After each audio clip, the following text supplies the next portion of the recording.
रविन्द्रनाथ टैगोर ने Konark sun temple को देखकर कहा था कि यहाँ की पत्थरों की भाषा इंसानों की भाषा से कहीं ज़्यादा बोलती है।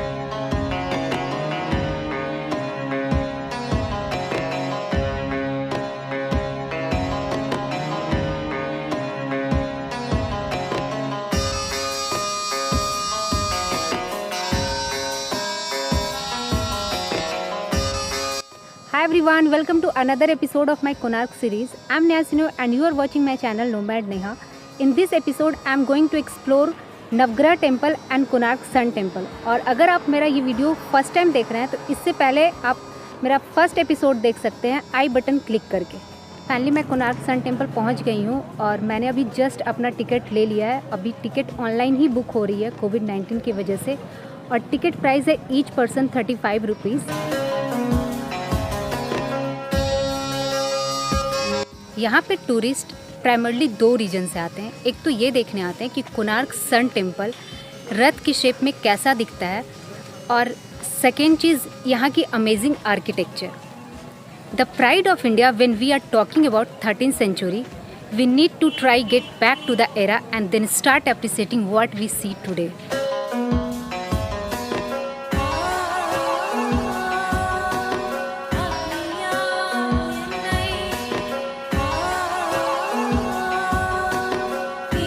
फर्स्ट थिंग, इस टेम्पल की कॉन्सेप्ट है जो कि रथ शेप में है और वो यूनिक के साथ साथ एक्सट्रीमली ब्यूटीफुल है। इंडिया में दो ही ऐसे मॉन्यूमेंट्स बनाए गए हैं जो आज से 800 साल पहले भी एक्यूरेट टाइम बताते थे, जिसमें से एक है कोणार्क का सन टेम्पल और सेकंड है जयपुर का जंतर मंतर। सन टेम्पल वो सिंबलाइज करता है पासेस ऑफ टाइम, मतलब सूर्य की किरणों से जो वक्त गुजरता है उसे वो शो करता है। और ये चैरियट शेप में है और इसमें टोटल 12 पहिए लगे हैं एंड वो रिप्रेजेंट करते हैं 12 मंथ्स यानी कि ईयर्स को, और साथ में 7 सेट ऑफ हॉर्सेस भी हैं एंड वो सिंबलाइज करते हैं 7 डेज यानी कि वीक को।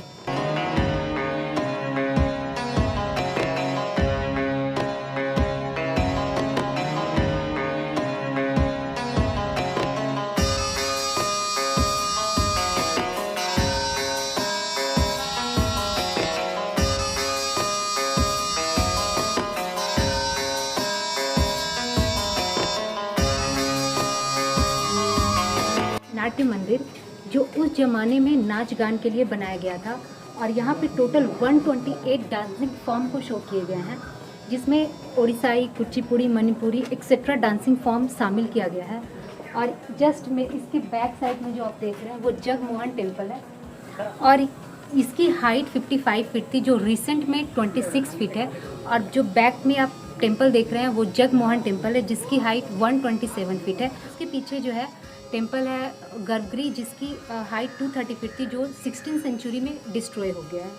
कोणार्क सन टेम्पल को ब्लैक पगोड़ा भी कहा जाता है और इसे 13th century में गंगा डायनेस्टी के राजा नरसिंह देव ने 1250 ईस्वी में अप्रॉक्स 1200 मजदूरों की हेल्प से बनवाया था। खूबसूरत रूप देने और इसकी नक्काशी करने में अप्रॉक्स 12 ईयर्स का लंबा समय लग गया था और इसकी खूबसूरती और इसकी यूनिक क्रिएशन के कारण ये ऑल ओवर वर्ल्ड में फेमस है।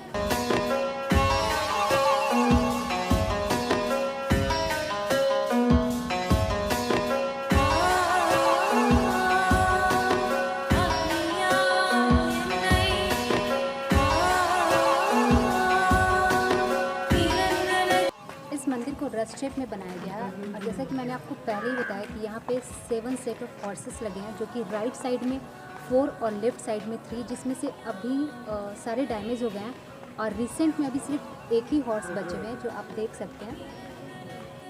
और ये है रथ चक्र जिसे सन डायल भी कहा जाता है और इसी से इंस्पायर होके घड़ी बनाया गया है और इसमें टोटल 8 स्पोक्स लगे हुए हैं जिसके बीच में 3 आवर्स का डिफरेंस है। उस ज़माने में जो रॉयल फैमिली की औरतें होती थी उसकी सारी जीवन शैली यानी कि डेली लाइफ रूटीन को शो किया गया है, जिसमें से फर्स्ट में लेडीज़ जो है उसमें शो कर रहा है कि वो कैसे बैठकर स्नान कर रही हैं, फिर मिरर में खुद को सजा रही हैं और भी सारे दिनचर्या को यहाँ पे शो किया गया है। बहुत ही ब्यूटीफुली तरीके से हर चीज़ को यहाँ पे दिखाया गया है।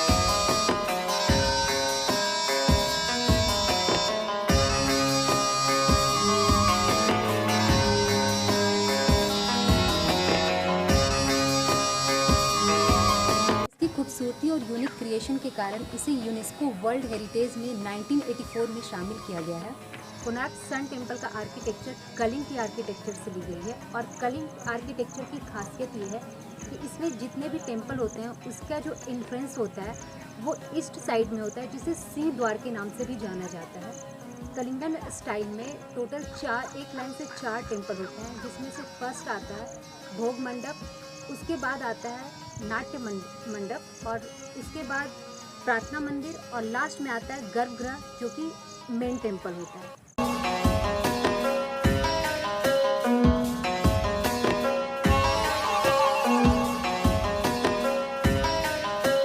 और ये जो नाट्य मंदिर देख रहे हैं और ये जगमोहन टेम्पल, इसके बीच में अरुण पिलर था सूर्य का सारथी, जो कि हटा दिया गया और इसे जगन्नाथ टेम्पल के एंट्रेंस पे ये लगा हुआ है। सूर्य की पहली किरण यहीं पे गिरती है, जो कि नाट्य मंदिर से होते हुए जगमोहन टेम्पल पे गिरती है। और जगमोहन टेम्पल में पहले सूर्य देव की मूर्ति लगी हुई थी और उसी पे सूर्य का पहली किरण गिरती थी।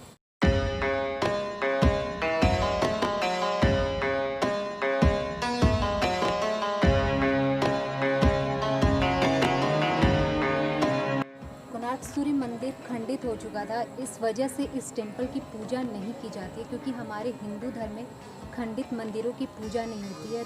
इसी वजह से इस टेम्पल में भी पूजा नहीं की जाती है। This is all about Konark sun temple. मुझे पता है ये थोड़ा इन्फॉर्मेटिव हो गया। वैसे मैं अक्सर यहाँ पे आती रहती हूँ और मैंने बहुत बार गाइड से इसके बारे में बहुत सारी इन्फॉर्मेशन ले रखी है।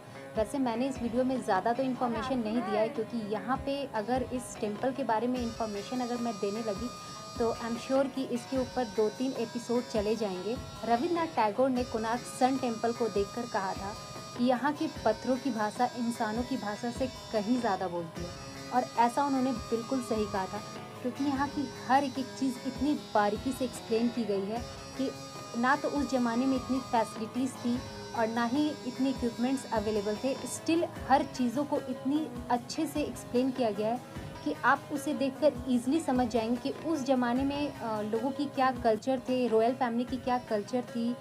सो guys, it's time to turn off my camera और आज मैं थोड़ी सी टायर्ड हो गई हूँ, तो प्लीज़ मेरे वीडियोज़ को लाइक करना, शेयर करना और हाँ, सब्सक्राइब करना तो बिल्कुल मत भूलना और बेल आइकन को भी प्रेस कर देना, ताकि आप मेरा कोई भी वीडियोस मिस मत करो, इमीडिएट आपको नोटिफिकेशन मिल जाए। आज के लिए बस इतना ही, बाय।